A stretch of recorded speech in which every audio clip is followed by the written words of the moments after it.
اس کے مخبر مندر کے کھنڈروں سے بھی واقف ہوں۔ او پگلے خانو، رانی نے پرسکون لہجے میں کہا، کل تک مجھے معلوم ہو جائے گا کہ وہ مخبر کون ہے۔ میرا بھی تعلق اسی محکمے کے ساتھ ہے۔ ایک مخبر کی حیثیت ہی کیا ہوتی ہے؟ کل رات وہ یہاں میرے قدموں میں بیٹھے ہوئے ہوں گے۔ وہ جب یہاں سے نکلیں گے تو شراب میں بدمست ہوں گے اور ان کی جیبوں میں نوٹ کھڑک رہے ہوں گے۔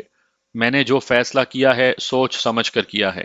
تمہاری عقل میری عقل تک نہیں پہنچ سکتی۔ میں جو کہتی ہوں وہ کرو۔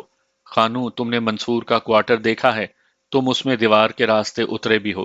اب جمال الدین تمہارے ساتھ ہوگا۔ منصور کو قتل کر دو اور ارونا کو اٹھا لے جاؤ، اور اس کے ساتھ وہ سلوک کرو کہ وہ پاگل ہو کر روتی ہوئی گلیوں میں چیختی چلاتی پھرے۔ میں منصور کو قتل نہیں کروں گا رانی۔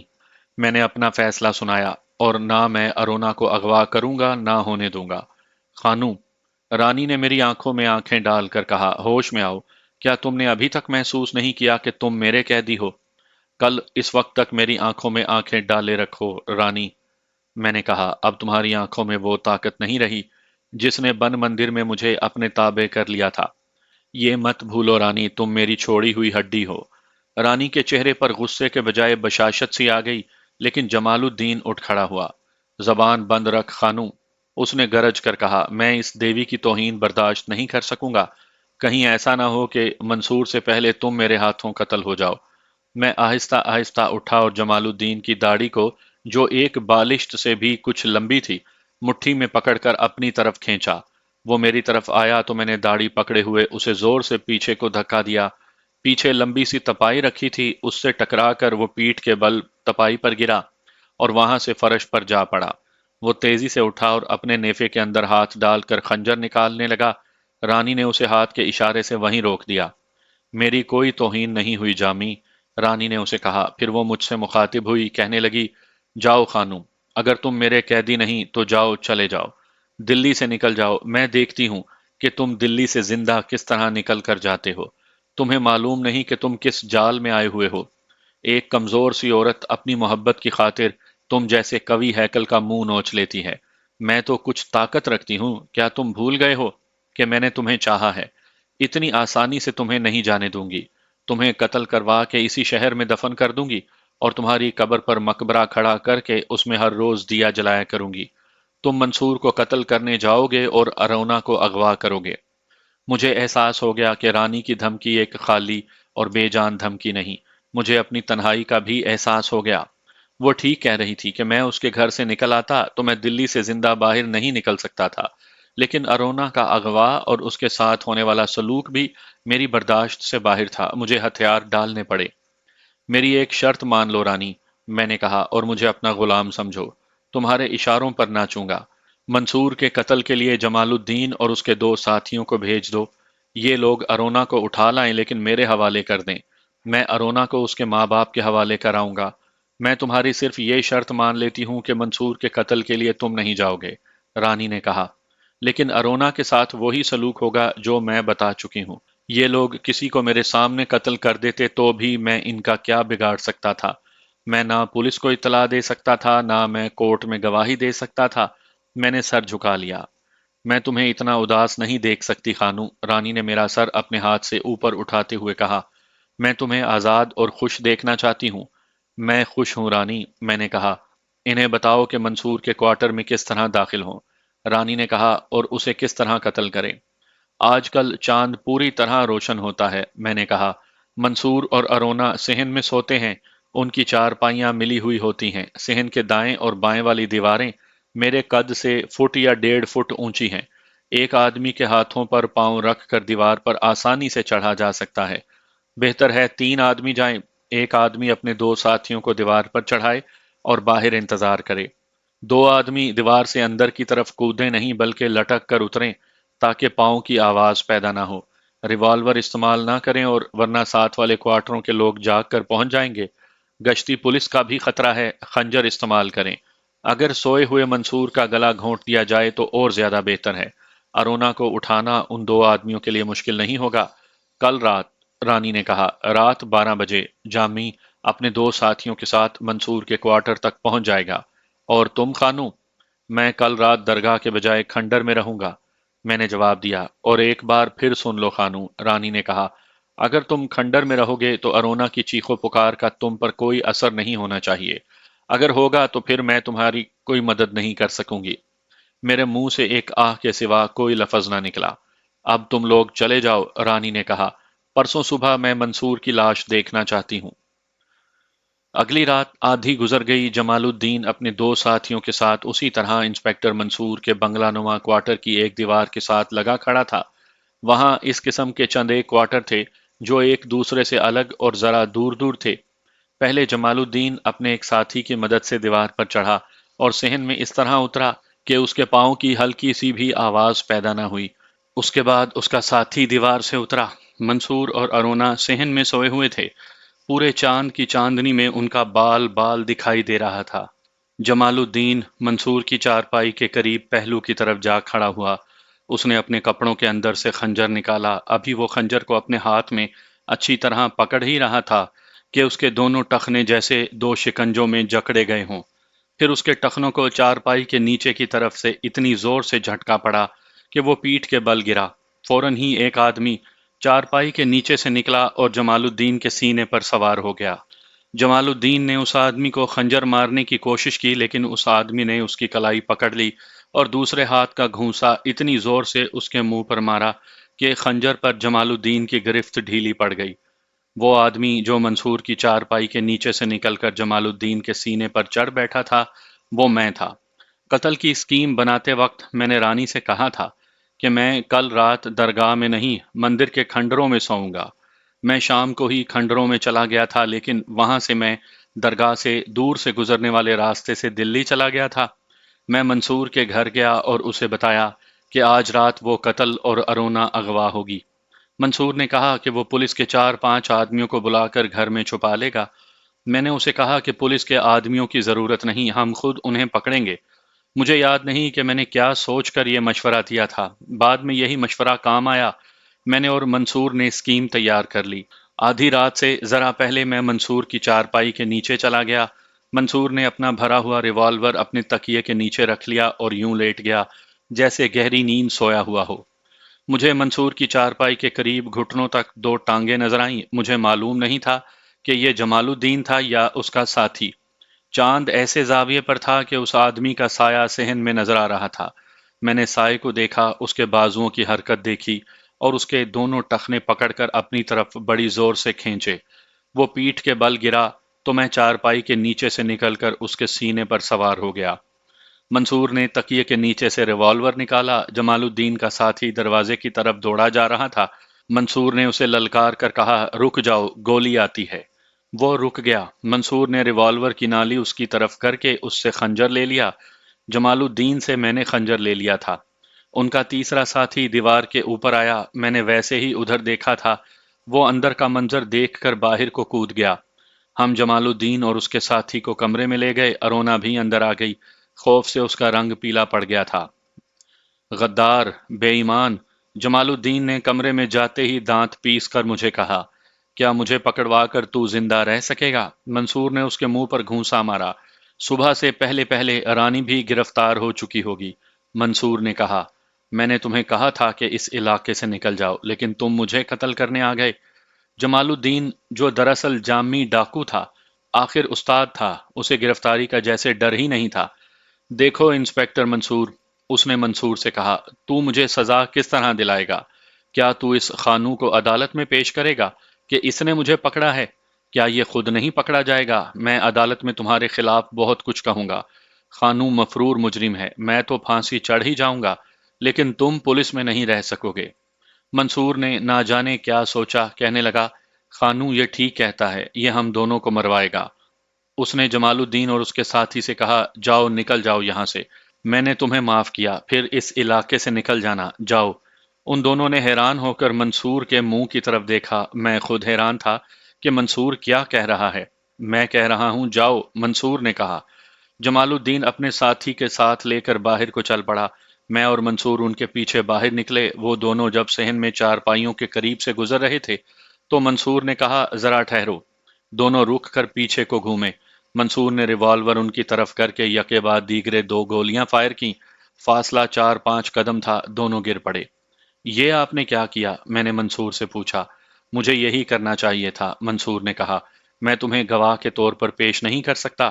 انہیں گولی مار کر میں مقدمے کی جھنجھٹ سے بچ گیا ہوں۔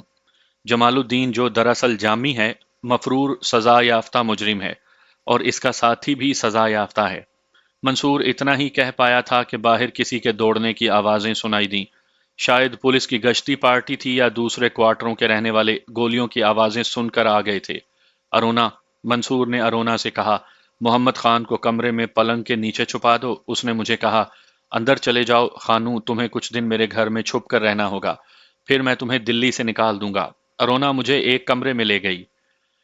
میں جب ارونا کے پیچھے پیچھے کمرے میں چھپنے کے لیے جا رہا تھا تو میں نے پیچھے دیکھا، منصور دروازے کی طرف دوڑا جا رہا تھا۔ میں ذرا رک گیا اور دیکھتا رہا۔ منصور نے دروازہ کھول دیا تھا۔ ارونا نے میرا بازو پکڑا اور مجھے کمرے میں لے گئی۔ تم نہ ہوتے تو ہم دونوں قتل ہو گئے ہوتے، ارونا نے کمرے کا دروازہ بند کرتے ہوئے کہا۔ مجھے ڈر آ رہا ہے خانوم۔ مت ڈرو ارونا، میں نے ایسے لہجے میں کہا جیسے یہ واقعہ معمولی سا ہو۔ قتل کرنے والے خود قتل ہو چکے ہیں۔ صحن میں وہ لوگ آ گئے تھے جو گولیوں کے دھماکے سن کر دوڑے آ رہے تھے۔ ارونا نے مجھے ایک پلنگ کے نیچے چلے جانے کو کہا۔ میں لیٹ کر پلنگ کے نیچے سرک گیا اور سرکتا ہوا دیوار کے قریب چلا گیا۔ ارونا نے پلنگ پوش ایک طرف سے اور نیچے کر دیا۔ یہاں تمہیں کوئی نہیں دیکھ سکے گا، ارونا نے پلنگ کے پاس بیٹھ کر کہا۔ ڈرنا نہیں، تمہیں منصور نے پناہ دی ہے۔ منصور معمولی جرت والا آدمی نہیں۔ ارونا کمرے کا دروازہ کھولنے کے بجائے جو سامنے کو کھلتا تھا، پہلو والے کمرے میں چلی گئی۔ صحن میں بہت سے لوگوں کی آوازیں آ رہی تھیں، ہر ایک کی بات الگ الگ سمجھنی مشکل تھی۔ منصور کے یہ الفاظ 3-4 بار سنائی دیے، ہم میاں بیوی کو تو اللہ نے بچایا ہے، اللہ نے سبب ایسا بنایا کہ میں جاگ کر غسل خانے میں چلا گیا تھا۔ مجھے ایسا غم نہیں تھا کہ میں پکڑا جاؤں گا یا میرے خلاف کوئی کارروائی ہوگی۔ یہ ایک پولیس انسپکٹر کا گھر تھا، اور یہ پولیس انسپکٹر ایک تو اسپیشل برانچ کا تھا اور دوسرے وہ منصور تھا۔ مجھے غم تو کوئی نہ تھا، کوئی خطرہ بھی نہ تھا، لیکن بار بار رانی میری آنکھوں کے سامنے آتی تھی۔ جس طرح منصور کے ہاتھ میں پاور تھی، اسی طرح رانی بھی پاور والی عورت تھی۔ مجھے یہ احساس کسی حد تک پریشان کر رہا تھا کہ میں یہاں چھپا رہا تو رانی کو معلوم ہو جائے گا کہ میں مندر کے کھنڈر میں نہیں تھا۔ اسے بڑا پختہ شک ہوگا کہ اس کے گروہ کے 2 آدمیوں کو میں نے پکڑوایا اور مروایا ہے۔ مجھے خطرہ یہ محسوس ہو رہا تھا کہ رانی مجھے پکڑوانے کی کوشش کرے گی۔ پھر مجھے تیسرا آدمی یاد آیا جو جمال الدین کے ساتھ منصور کے قتل کے لیے آیا تھا، اور وہ باہر سے ہی بھاگ گیا تھا۔ اس نے دیوار کے اوپر سے مجھے دیکھ لیا ہوگا، شاید نہ بھی دیکھا ہو۔ ایک سوال میرے ذہن میں اٹھا کہ وہ کہاں گیا ہوگا۔ وہ درگاہ میں یا مندر کے کھنڈر میں نہیں گیا ہوگا۔ اسے معلوم تھا کہ اس کا گروہ پہچان لیا گیا ہے۔ میرے دماغ میں یہی ایک بات آتی تھی کہ وہ رانی کے پاس گیا ہوگا، اس نے رانی کو بتایا ہوگا کہ اسکیم الٹی ہو گئی ہے، اور رانی نے اس سے کہا ہوگا کہ وہ فوراً کھنڈر اور درگاہ میں پہنچے اور تمام آدمیوں کو وہاں سے بھگا دے۔ رانی نے میرا نام بھی لیا ہوگا۔ میں نے اپنے دماغ پر بہت زور دیا، بہت سوچا، لیکن ایسے لگ رہا تھا جیسے میں اب اندھیرے میں کوئی چیز ڈھونڈ رہا ہوں۔ کچھ دیر کے بعد صحن کا شور شرابہ کم ہونے لگا۔ برآمدے میں مجھے قدموں کی آہٹیں سنائی دینے لگیں، کرسیاں گھسیٹنے کی آوازیں بھی آئیں۔ برآمدے اور میرے کمرے کے درمیان صرف ایک دروازہ حائل تھا۔ اب مجھے باہر کی ہر آواز صاف سنائی دیتی تھی۔ ارونا دبے پاؤں پلنگ تک آئی اور فرش پر بیٹھ گئی۔ اس نے مجھے بتایا کہ کون کون آیا ہے۔ یہ سرکاری کوارٹروں اور بنگلوں کی آبادی تھی، اس میں مختلف محکموں کے چھوٹے بڑے سرکاری افسر رہتے تھے۔ منصور کے کوارٹر کے ساتھ ہی ایک اور پولیس انسپکٹر رہتا تھا، اس سے کچھ دور اسپیشل برانچ کا ایک سب انسپکٹر رہتا تھا۔ ارونا نے مجھے بتایا کہ ایک تو یہ دونوں گولیوں کے دھماکے سن کر آئے ہیں، اور جو سب سے پہلے آئے تھے وہ 2 پولیس کانسٹیبل تھے جو گشتی پہرے پر تھے۔ میرا خیال تھا کہ بہت سے لوگ اکٹھے ہو گئے ہوں گے۔ نہیں خانو، ارونا نے بتایا، آدھی رات کو گولیاں چلیں تو مدد کے لیے کون آنے کی جرت کرتا ہے؟ یہ سویلین لوگ اپنی جان کو خطرے میں نہیں ڈالا کرتے۔ پھر بھی 3-4 سویلین آ گئے تھے، لیکن ان پولیس انسپکٹروں نے انہیں اندر نہیں آنے دیا تھا۔ اب باہر کیا ہو رہا ہے؟ میں نے پوچھا۔ وہ لاشوں کو دیکھ کر اب برآمدے میں آ کر بیٹھ گئے ہیں، ارونا نے جواب دیا۔ ہم سرگوشیوں میں باتیں کر رہے تھے، ارونا یہ کہہ کر چلی گئی کہ اس کا یہاں زیادہ دیر رکنا ٹھیک نہیں۔ منصور بھائی، برآمدے میں سے کسی کی بڑی صاف آواز سنائی دی۔ اب ذرا اچھی طرح بتاؤ کہ یہ سارا واقعہ کس طرح ہوا، یہ سن کر فیصلہ کریں گے کہ کیا کرنا چاہیے۔ کرنا کیا چاہیے؟ منصور نے کہا۔ تھانے اطلاع بھیجتے ہیں اور ایس ایچ او کو موقع پر بلا لیتے ہیں، یہ اس کا کیس ہے۔ ادھر آؤ۔ ایک آواز سنائی دی جس کا لہجہ حکم والا تھا۔ تم ابھی تھانے جاؤ اور ایس ایچ او کو یہ واردات بتا کر فوراً ساتھ لے آؤ۔ وہ شاید کوئی کانسٹیبل تھا جسے تھانے بھیجا جا رہا تھا۔ اصل واقعہ یوں ہوا ہے۔ انسپکٹر منصور کی آواز بڑی صاف سنائی دی۔ میری آنکھ کھل گئی، مجھے غسل خانے میں جانے کی ضرورت محسوس ہوئی۔ میری بیوی گہری نیند سوئی ہوئی تھی۔ میں غسل خانے میں تھا تو مجھے صحن میں کھسر پھسر سی سنائی دی۔ غسل خانے کا دروازہ بند تھا، روشنی باہر نہیں جاتی تھی۔ میں نے بلب بجھا دیا اور دروازہ تھوڑا سا کھول کر صحن کی طرف دیکھا۔ صحن میں تو چاندنی تھی، غسل خانے کی طرف برآمدے کا سایہ تھا۔ مجھے دو آدمی نظر آئے، ایک ارونا کے سرہانے کی طرف کھڑا تھا اور دوسرا ادھر ادھر دیکھ رہا تھا۔ وہ شاید مجھے ڈھونڈ رہے تھے۔ میں سمجھ گیا کہ یہ کون لوگ ہیں اور کیوں آئے ہیں۔ جمنا کے پار ایک پرانی درگاہ ہے جو کچھ عرصے سے آباد ہو گئی ہے۔ مجھے اسپیشل برانچ کے ایک مخبر نے بتایا تھا کہ وہاں جو آدمی متولی اور پیر بنا بیٹھا ہے وہ مشکوک لگتا ہے۔ ایک روز میں وہاں چلا گیا، وہ شخص بڑے اچھے بہروپ میں تھا۔ اگر میں نے کبھی اسے 2-3 مرتبہ ویسے ہی دیکھا ہوتا تو میں اسے کبھی نہ پہچان سکتا کہ وہ یہ شخص ہے، لیکن میں نے اس شخص کو فوراً پہچان لیا۔ یہ شخص جس کی لاش میرے پلنگ کے قریب پڑی ہے، بنگال کا مشہور ڈاکو جامی ہے۔ میرا اس کے ساتھ بڑا لمبا واسطہ پڑا تھا۔ اب میں اسے ایک عرصے کے بعد دیکھ رہا تھا، پھر یہ بنگال سے غائب ہو گیا اور مجھے یہ معلوم کرنے کی ضرورت نہیں تھی کہ کہاں چلا گیا۔ میں دلی میں اسپیشل برانچ میں آیا تو ایک بنگالی سب انسپکٹر موجدار نے مجھے بتایا کہ جامی کو یہاں کہیں عمر قید کی سزا ہو گئی تھی اور اسے جب ریل گاڑی میں کسی اور جیل میں لے جایا جا رہا تھا تو وہ راستے میں گاڑی سے کود کر فرار ہو گیا۔ مجھے معلوم تھا کہ جامی کے لیے یہ کارنامہ معمولی بات ہے۔ اب میں اس جامی کو درگاہ میں پیر بنا ہوا دیکھ رہا تھا۔ اس کا بہروپ اور اس کی اداکاری قابل تعریف تھی۔ مجھے یہ بھی پتا چلا کہ میں نے دہشت پسندوں کا جو گروہ پکڑا تھا اس کا کچھ نہ کچھ تعلق جامی کے گروہ کے ساتھ تھا۔ مجھ پر یہ انکشاف اس وقت ہوا جب اس گروہ کو سزا ہو چکی تھی۔ مجھ سے غلطی یہ ہوئی کہ مجھے بھی کوئی بہروپ دھار کر درگاہ میں جانا چاہیے تھا۔ اس غلطی کا احساس مجھے اب ہوا جب جامی مجھے قتل کرنے کے لیے میرے گھر میں داخل ہو چکا تھا۔ میں نے جس طرح اسے پہچان لیا تھا اس طرح اس نے بھی مجھے پہچان لیا ہوگا۔ تم بے وقوفی کی حد تک اپنی انسپیکٹری کو استعمال کر رہے ہو، کسی نے کہا۔ ڈاکوؤں کو پکڑنا تمہاری ڈیوٹی میں شامل نہیں تھا۔ میں نے اس خیال سے ڈاکوؤں کے گروہ میں جا ٹانگ اڑائی کہ ان کا تعلق دہشت پسندوں کے ساتھ ہو سکتا ہے، منصور نے کہا۔ ورنہ سیدھا سا طریقہ تھا کہ میں علاقے کے تھانے دار کو اطلاع دے دیتا کہ تمہارے علاقے میں مفرود ڈاکو نے باقاعدہ اڈا بنا رکھا ہے۔ ہاں، پھر آگے کیا ہوا؟ ہوا یہ کہ میں دبے پاؤں غسل خانے سے نکل کر اس کمرے کے دروازے میں داخل ہو گیا جو غسل خانے کے بالکل قریب ہے، منصور نے بتایا۔ اس وقت میری طرف ان دونوں کی پیٹھ تھی ورنہ وہ مجھے دیکھ سکتے تھے۔ میں نے میز کی دراز سے ریوالور نکالا۔ ایک یہ خطرہ کہ میں نے دیر کر دی تو میری بیوی ماری جائے گی، دوسرا خطرہ یہ کہ میں نے ذرا سی آواز پیدا کی تو وہ مجھ پر آ پڑیں گے۔ اللہ نے کرم کیا کہ میں نے ریوالور میں گولیاں ڈالنے میں چند سیکنڈ لگائے۔ میں جب برآمدے میں صحن میں پہنچا اور ان دونوں کو للکارا تو پیچھے سے ان کے ساتھی نے مجھے اس طرح دبوچ لیا کہ میرے دونوں بازو اس کے بازوؤں کے شکنجے میں آ گئے۔ صحن والے دونوں آدمیوں کو دیکھا، وہ میری طرف دوڑے آ رہے تھے۔ میرا خیال تھا کہ ان کے پاس ریوالور ہوں گے، لیکن میں نے ان کے ہاتھوں میں خنجر دیکھے۔ تم لوگ سمجھ سکتے ہو کہ میں کیسے خطرے میں آ گیا تھا۔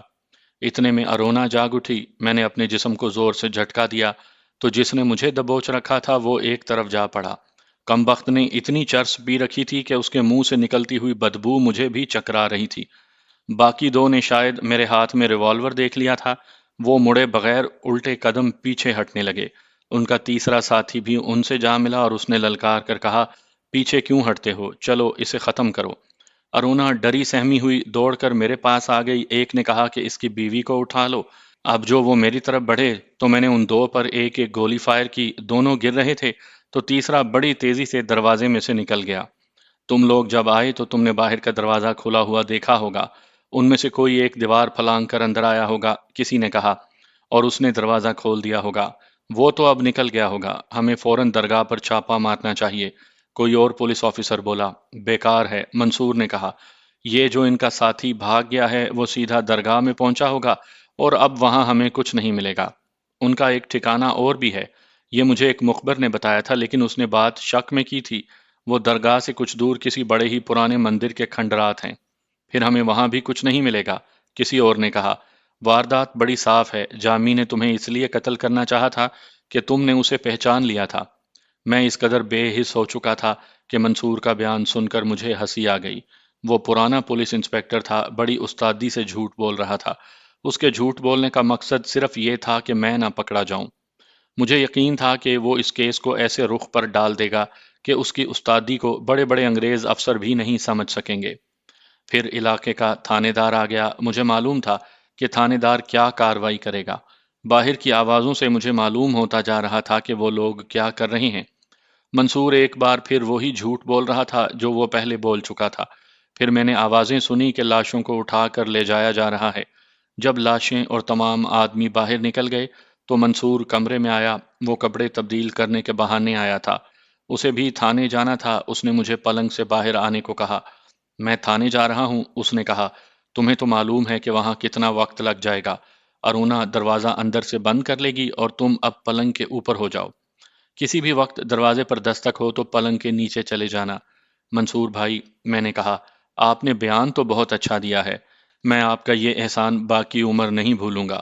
آپ نے اگر مجھے بچانے کی خاطر جھوٹ بولا ہے تو ایک بات بتائیں، کیا آپ رانی کو بھی بچانے کی کوشش کر رہے ہیں؟ رانی کو تو میں چکی میں پیسوں گا، منصور نے کہا۔ ان چھوٹے چھوٹے انسپیکٹروں اور سب انسپیکٹروں کے ساتھ کچھ سوچ کر ہی رانی کا ذکر نہیں کیا۔ یہ سب رانی سے مروب ہیں۔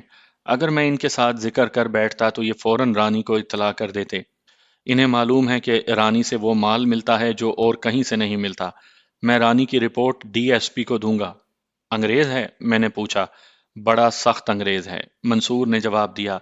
انگریز ڈکیتی اور قتل معاف کر سکتے ہیں، دہشت گردی اور جاسوسی کے جرم اپنے باپ کو بھی نہیں بخشتے۔ میں رانی کے خلاف یہ رپورٹ دوں گا کہ اب پتہ چلا ہے کہ جن دہشت پسندوں کو میں نے پکڑا تھا انہیں رانی اپنی پناہ میں رکھتی تھی۔ میں اس شیطان عورت کے خلاف جھوٹے الزام بھی ثابت کر دوں گا۔ میں بہت جلدی میں ہوں، وہ لوگ باہر میرے انتظار میں کھڑے ہیں۔ لاشیں پوسٹ مارٹم کے لیے چلی گئی ہیں۔ یہ خیال بھی رکھنا کہ ارونا گھر میں اکیلی ہے، اس لیے 2 پولیس کانسٹیبل باہر پہرے پر کھڑے ہیں، اونچی آواز میں نہ بولنا۔ منصور بڑی تیزی سے کپڑے بدل کر چلا گیا۔ ارونا کمرے میں چپ چاپ کھڑی تھی۔ میں نے اسے سر سے پاؤں تک ایسے دیکھا جیسے میں اس جوان سال اور دلکش عورت کو پہلی بار دیکھ رہا ہوں۔ اس خیال سے ایک بڑا وزنی پتھر میرے ضمیر پر آ پڑا کہ منصور نے مجھ پر کتنا اعتماد کیا تھا۔ میں جرائم پیشہ انسان گناہوں میں ڈوبا ہوا تھا۔ یہ صحیح ہے کہ میں نے منصور کے ساتھ بڑی نیکی کی تھی، لیکن میں اب اتنا نیک نہیں ہو گیا تھا کہ منصور اپنی بیوی کو پورے اعتماد کے ساتھ میرے سپرد کر جاتا۔ اب جو میں نے ارونا کو ایک بار پھر دیکھا تو مجھے خیال آیا کہ یہ امانت بڑی ہی پاک ہے، میرا ہاتھ لگ جانے سے یہ میلی ہو جائے گی۔ البتہ مجھے ایک خطرہ محسوس ہوا۔ آپ کو یاد ہوگا کہ ارونا میرے پیچھے پڑ گئی تھی کہ وہ میرا بچہ پیدا کرے گی۔ اب پھر وہ مجھ سے وہی مطالبہ کر سکتی تھی۔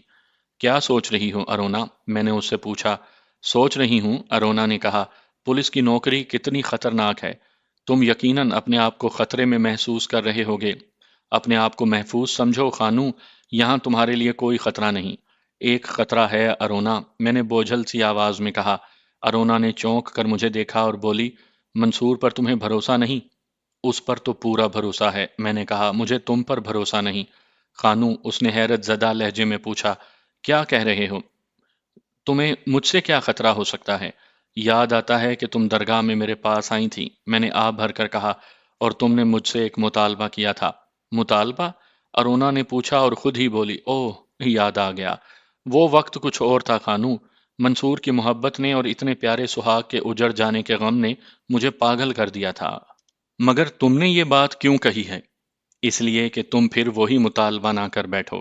میں نے کہا، تم نے دیکھ لیا ہے کہ منصور کتنے اعتماد سے تمہیں میرے حوالے کر گیا ہے۔ ارونا ہنس پڑی اور ہنستے ہنستے اس نے بازو میرے گلے میں ڈال دیے۔ تم سے اچھا بھائی اور کون ہو سکتا ہے؟ اس نے بڑے شگفتہ لہجے میں کہا۔ تم نے میرے سر پر ہاتھ رکھ کر قسم کھائی تھی۔ ایسی قسم صرف بھائی کھا سکتے ہیں۔ میں سچ کہتی ہوں کہ مجھے بچہ نہیں چاہیے، منصور چاہیے۔ اب میں تم سے بچہ نہیں مانگوں گی، خدا سے مانگوں گی۔ مجھے اس طرح سکون اور اطمینان محسوس ہوا جیسے انگریزوں نے میرے تمام جرائم معاف کر دیے ہوں۔ اس کے ساتھ ہی میں نے محسوس کیا کہ میرے سینے میں یا میرے دماغ میں یا میرے وجود میں کہیں نہ کہیں ایک دھماکہ ہوا۔ میں بیان نہیں کر سکتا کہ کیا ہوا۔ مجھے ایسے محسوس ہونے لگا جیسے میں کمزور سا ایک انسان ہوں اور ارونا ایک عظیم عورت کے روپ میں میرے اوپر غالب آ گئی ہے۔ رانی نے مجھے کہا تھا کہ اس کی وہ پراسرار طاقت جس سے اس نے بڑے بڑے جابر گناہ گاروں پر حکومت کی تھی ختم ہوتی جا رہی ہے۔ بالکل وہی کیفیت مجھ پر طاری ہونے لگی۔ میں بے چین سا ہونے لگا۔ بیٹھ جاؤ خانو، ارونا نے کہا، مجھے معلوم ہے تم نے کچھ کھایا پیا نہیں ہوگا۔ وہ مجھے بٹھا کر چلی گئی اور کچھ دیر کے بعد ٹرے اٹھائے آ گئی۔ اچانک میری آنکھ کھل گئی، میں ہڑبڑا کر اٹھ بیٹھا۔ پہلا خیال یہ آیا کہ میں پکڑا گیا ہوں۔ مت ڈر یار، مجھے منصور کی آواز اور اس کے ساتھ ارونا کی ہنسی سنائی دی۔ میں شرمسار سا ہو گیا۔ رات جاگتے گزر گئی۔ منصور نے جمائی لیتے ہوئے کہا، ارونا تم ناشتہ لاؤ۔ رات کیا ہوا؟ میں نے منصور سے پوچھا۔ درگاہ اور مندر کے کھنڈرات پر چھاپا مارا تھا، منصور نے کہا۔ دونوں جگہیں ویران پڑی تھیں، کسی انسان کا نام و نشان بھی نہ تھا۔ چرس اور شراب کی بوتلیں دونوں جگہوں سے ملیں اور رانی کے گھر کی بھی خانہ تلاشی ہوئی۔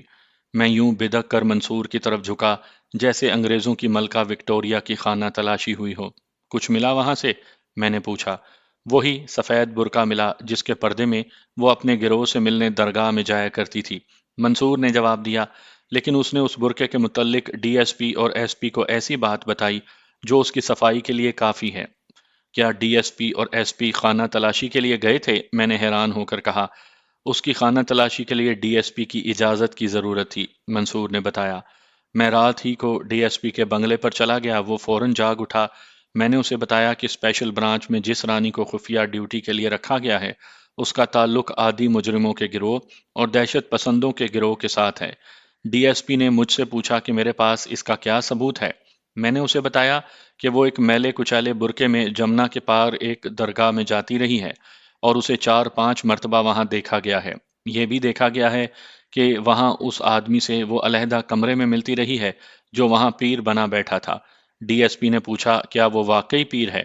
تب میں نے اسے بتایا کہ وہ اور اس کا ساتھی میرے ریوالور کی گولیوں کا نشانہ بن چکے ہیں۔ میں نے اسے یہ بھی بتایا کہ اسے تھانے سے باقاعدہ رپورٹ تھوڑی دیر میں مل جائے گی۔ پھر میں نے ڈی ایس پی کو سارا واقعہ سنایا۔ آپ نے ڈی ایس پی کو بھی وہی بیان دیا ہوگا؟ میں نے اس میں 2-3 مزید جھوٹ شامل کر لیے تھے، منصور نے کہا۔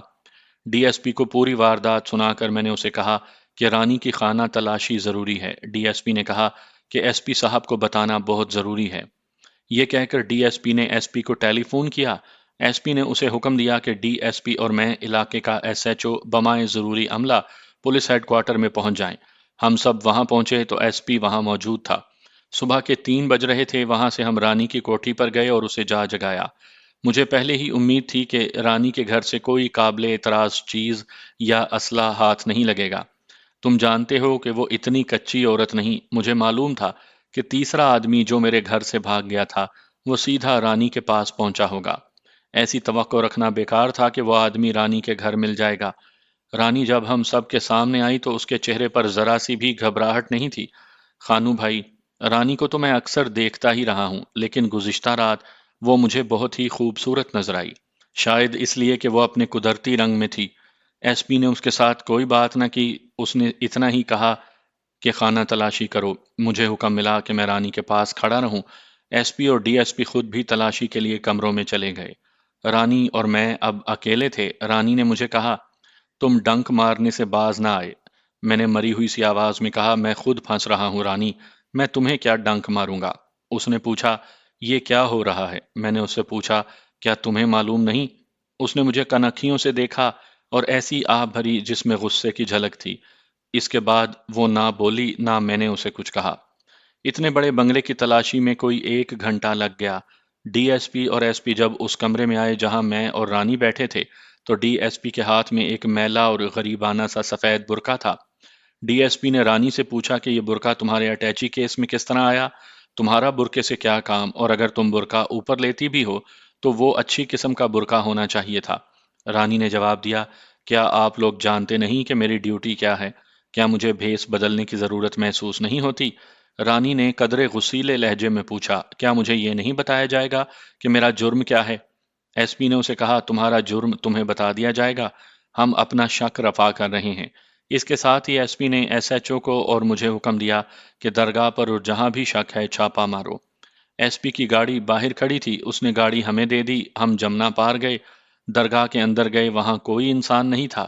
ایک پلنگ اور دو چارپائیوں پر بستر بچھے ہوئے تھے۔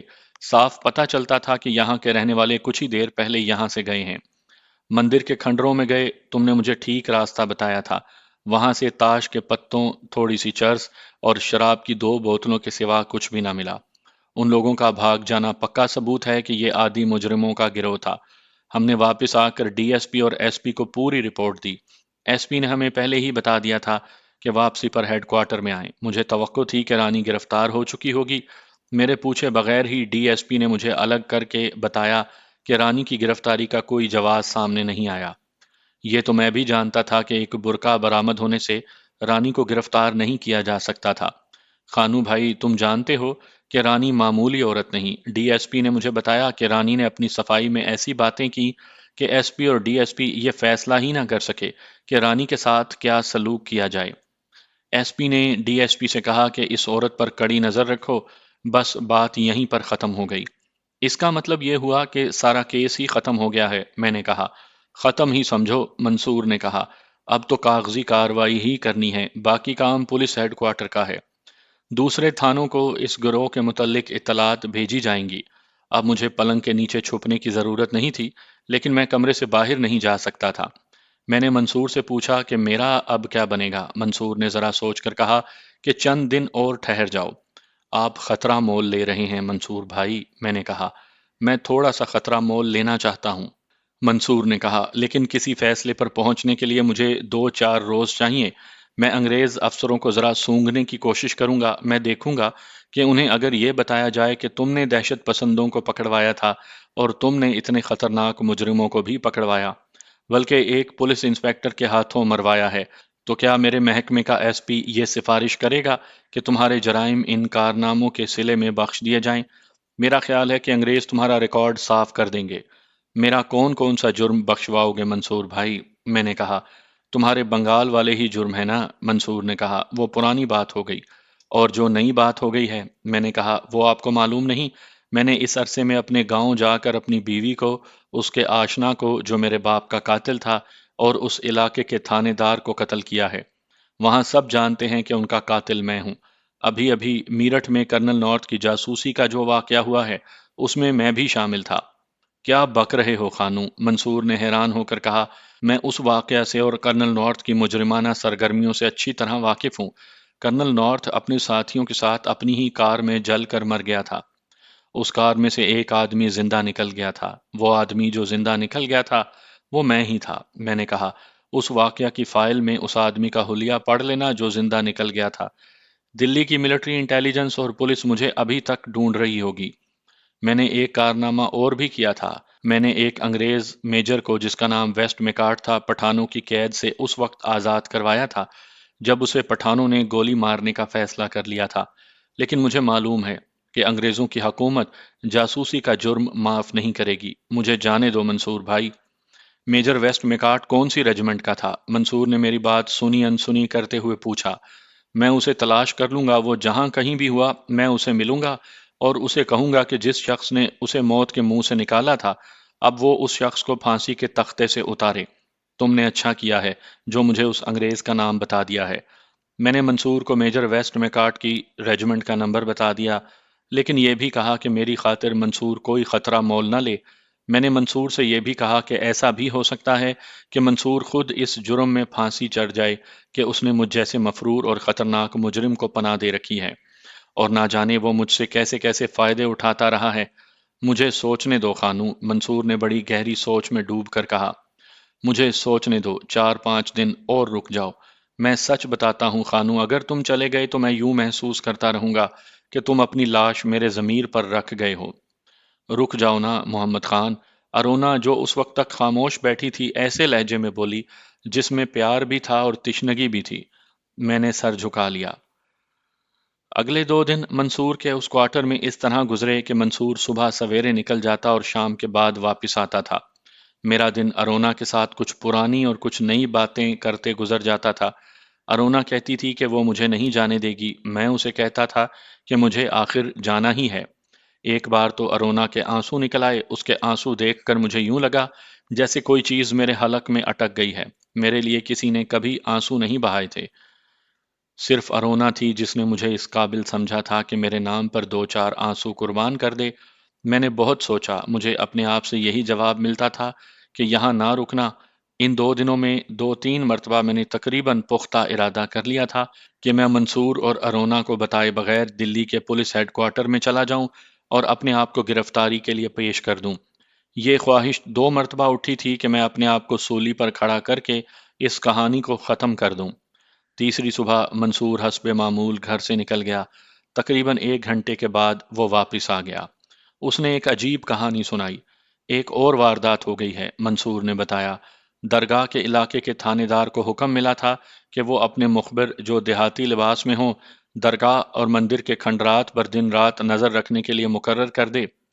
گزشتہ رات یوں ہوا کہ ایک مخبر کو شک ہوا کہ 2 3 آدمی کھنڈر کے اندر گئے ہیں۔ مخبر اکیلا تھا، وہ ان کے پیچھے نہیں جا سکتا تھا۔ وہ دراصل اندر جانے سے ڈرتا بھی تھا۔ ان کھنڈرات کے متعلق بڑی بڑی ڈراؤنی کہانیاں مشہور ہیں۔ مخبر اس علاقے کے تھانے میں چلا گیا۔ منصور نے مجھے یہ واردات یوں سنائی کہ تھانے دار 4 5 کانسٹیبلوں کو ساتھ لے کر کھنڈروں تک گیا۔ اندر سے ایسی آوازیں آئیں جو کسی انسان کی معلوم نہیں ہوتی تھی، لیکن کسی جانور یا درندے کی بھی نہیں تھی۔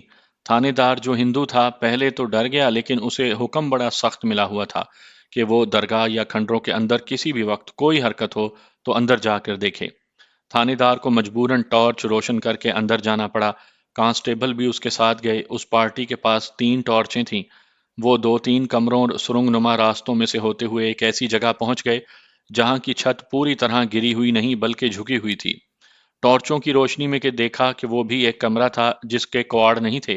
تھانے دار اس دروازے میں جا کر رکا تو اندر سے ایک گولی فائر ہوئی۔ یہ گولی تھانے دار کی ٹارچ پر لگی۔ تھانے دار ٹارچ پھینک کر پیچھے کو بھاگا۔ ان کھنڈرات میں رکے رہنا یا مجرموں کے پیچھے بھاگنا دوڑنا آسان نہیں تھا۔ 2 کانسٹیبلوں نے یہ دلیری کی کہ وہ روشنی کے بغیر اس دروازے پر گئے اور انہوں نے اندر رائفلیں فائر کیں۔ ان کے پاس چھروں والے راؤنڈ تھے جو پولیس ہجوم کو منتشر کرنے کے لیے فائر کرتی ہے۔ یہ راؤنڈ رات کو فائر کیے جاتے ہیں۔ ان کے چھرے پھیل کر بھاگنے والوں کو زخمی کر دیتے ہیں۔ اندھیرے میں نشانہ تو نہیں لیا جا سکتا۔ پھیلے ہوئے چھروں میں سے کچھ کسی نہ کسی کو تو لگ ہی جاتے ہیں۔ اندر سے بھی فائرنگ ہوئی۔ کانسٹیبل پیچھے کو بھاگے، اندر والے باہر نکل آئے۔ کچھ دیر گولیوں کا تبادلہ ہوتا رہا۔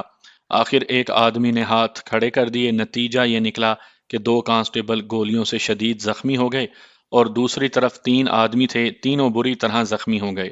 انہیں گھسیٹ کر باہر لائے، دونوں باہر آتے ہی مر گئے۔ تیسرا زندہ رہا۔ اس تیسرے آدمی کو ہسپتال میں لے آئے ہیں۔ منصور نے یہ سارا واقعہ مجھے سنایا۔ میں ہسپتال گیا تھا، وہ ابھی تک بے ہوش ہے۔ ڈاکٹر اور سرجن اسے بچانے کی مسلسل کوشش کر رہے ہیں۔ پولیس اس انتظار میں ہے کہ وہ ہوش میں آئے تو اس کا بیان لیا جائے۔ اگر وہ ہوش میں آ گیا تو وہ اقبال جرم سے انکار نہیں کرے گا۔ اگر اس نے اقبال جرم کر لیا تو وہ رانی کا نام ضرور لے گا۔ پھر رانی کی گرفتاری کو کوئی نہیں روک سکے گا۔ رانی کے بچنے کی ایک ہی صورت ہے کہ یہ آدمی بھی مر جائے۔